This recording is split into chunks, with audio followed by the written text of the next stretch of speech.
Girl, hawak mo ba ang silya mo? Kasi ang pasabog na ito ay literal na para pang Netflix drama. Si Neri Naik. Yes, ang wais na misis at businesswoman na ina-idolize ng mga momshies ay inaresto. Mare, opo, hindi ito fake news. Confirm na hinuli siya dahil sa mga kaso ng estafa at securities violations. OMG, kalurks! Ang detalye, abay, juicy. Hinuli daw siya sa isang mall sa Pasay City, mga bandang Sabado. Diyos ko, nagwi-window shopping ng siguro si ate. Tapos biglang may paarestuhan scene. Ang criminal level up niyan, girl. Imagine mo yung chika ng mga marites sa paligid. Hindi na nila kailangan ng teleserye sa hapon. Live na. 14 counts daw ng paglabag ng Securities Regulation Code ang nakafile laban kay Madam. Tapos may isang kasong estafa pa na walang piyansahan.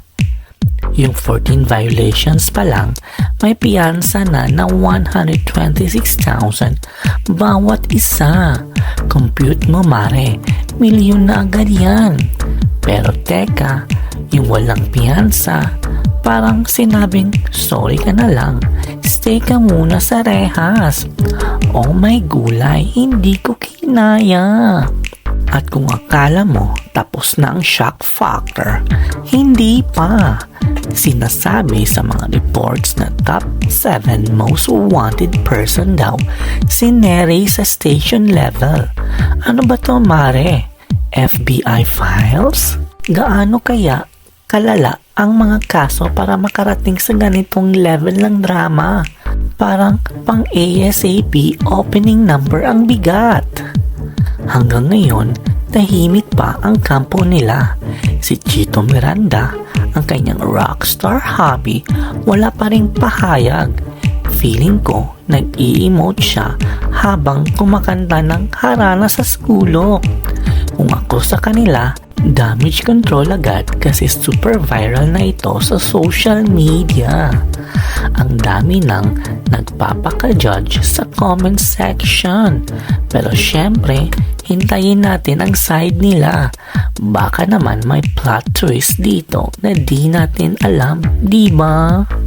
Pero mare, ito ang tanong, paano na yung mga negosyo ni Madam? Yung mga online shop niya na bestseller pa nga sa Shopee?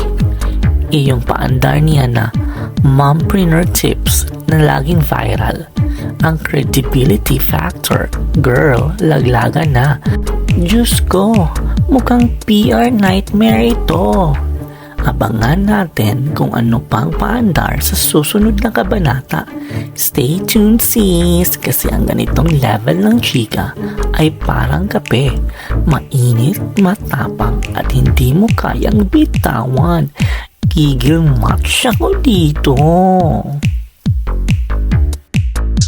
Kung nagustuhan mo itong video, pakiusap, pindutin mo ang subscribe.